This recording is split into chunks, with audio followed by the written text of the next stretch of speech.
અમારી આ ચેનલને સબસ્ક્રાઇબ ના કરી હોય તો આ લાલ બટન દબાવીને સબસ્ક્રાઇબ કરો અને સાથે સાથે આ બેલનું આઇકન પણ પ્રેસ કરો જેથી તમે અમારા વિડિયો જોઈ શકો સૌથી પહેલા। જય મહારાજ।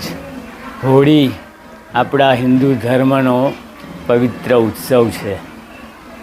લગભગ આખી દુનિયામાં જ્યાં જ્યાં હિન્દુ વસે છે ત્યાં કોઈને કોઈ પ્રકારે હોળીનો ઉત્સવ ઉજવવામાં આવે છે। આજે આપણી વિદ્યાલયમાં બાળકોમાં હોળી વિશે મહત્ત્વ સમજાવવામાં આવ્યું।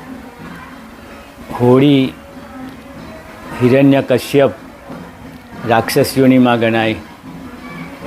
એનો પુત્ર કયાધુની કોખે જન્મેલ પ્રહલાદ ભગવાન વિષ્ણુના પરમ ભક્ત હતા। રાક્ષસ હિરણ્યકશ્યપને આ ગમતું ન હતું, તેથી તેની બહેન હોલિકા, જેને વરદાન હતું કે તે અગ્નિમાં બળે નહીં, એટલે પ્રહલાદજીનું નિકંદન કાઢવા માટે રાક્ષસે હોલિકાના ખોળામાં પ્રહલાદને બેસાડી અને અગ્નિ પ્રગટાવ્યો।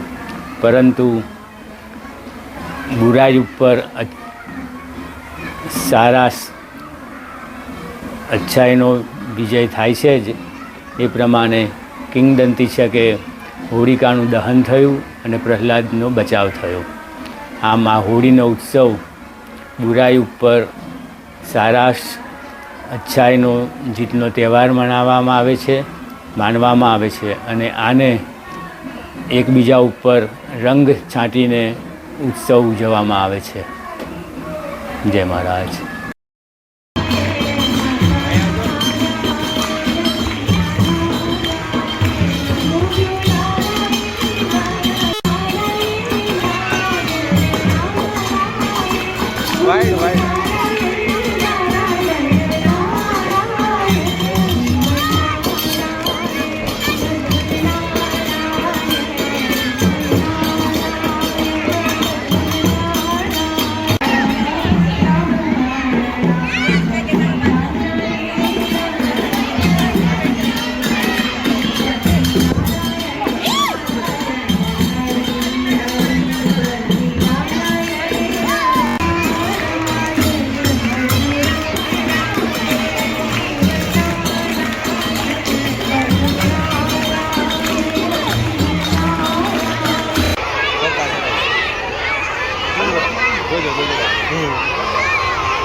બોલો।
ચાલો બધા ઉભા રહો, વચ્ચે આવી જાઓ, વચ્ચે આવી જાઓ।